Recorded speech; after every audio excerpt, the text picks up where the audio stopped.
السلام علیکم دوستو، نئی ویڈیو میں خوش آمدید۔ شہزادہ ولیم 11 سال کے تھے اس وقت عمران خان نے شہزادہ ولیم کو جو کہا وہ آج سچ ثابت ہوا۔ شاہی جوڑے کے پاکستان میں وزٹ کے دوران کپتان نے بڑا سرپرائز دے دیا۔ خبر کو تفصیل میں ڈسکس کرنے سے پہلے اگر آپ نے ہمارے چینل حقیقت کی دنیا کو سبسکرائب نہیں کیا تو برائے مہربانی سبسکرائب کر لیں۔ ناظرین گرامی، برطانوی شاہی جوڑا پاکستان کے 5 روزہ دورے پر گزشتہ رات نور خان ایئر بیس پہنچا، جہاں ان کا پرتپاک استقبال کیا گیا۔ برطانوی شاہی جوڑے نے اب سے کچھ دیر قبل وزیر اعظم عمران خان سے ملاقات کی تھی۔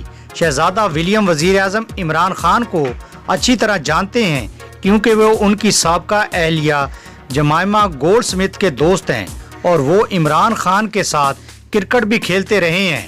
چونکہ عمران خان کے ساتھ اہلیہ جمائمہ اور پرنس ولیم کی والدہ مرحومہ لیڈی ڈیانا بہترین دوست تھیں، اس وجہ سے شہزادے ولیم کو بچپن میں کچھ وقت عمران خان کے ساتھ گزارا، جس کا ذکر انہوں نے اپنے دورہ پاکستان میں بھی کیا۔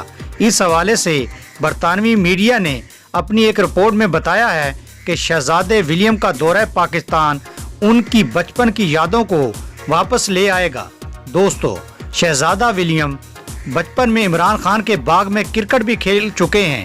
تب مشہور کرکٹر عمران خان نے 11 سال ولیم کو پہلے بتایا تھا کہ وہ ایک دن پاکستان کے وزیر اعظم ضرور بنیں گے، لیکن انہیں یقین نہیں آیا۔ شہزادے نے اس وقت پاکستان کا سر کامیابی سے فخر سے بلند کر دیا ہے، جب وہی مشہور کرکٹر پاکستان کے وزیر اعظم بن چکے ہیں۔ برطانوی میڈیا نے اسے شہزادہ ولیم اور عمران خان دونوں کے لیے ایک خاص لمحہ قرار دیا ہے۔ یقیناً ناظرین، آپ کو شہزادہ ولیم اور شاہی جوڑے کے متعلق لیٹسٹ اپڈیٹ پسند آئی ہوگی۔ پسند آنے کی صورت میں آپ اپنے پسندیدہ چینل حقیقت کی دنیا کو فیس بک اور سوشل میڈیا پر زیادہ سے زیادہ شیئر کرنا نہ بھولیے۔ تھینکس فار جوائننگ اس۔ اللہ حافظ۔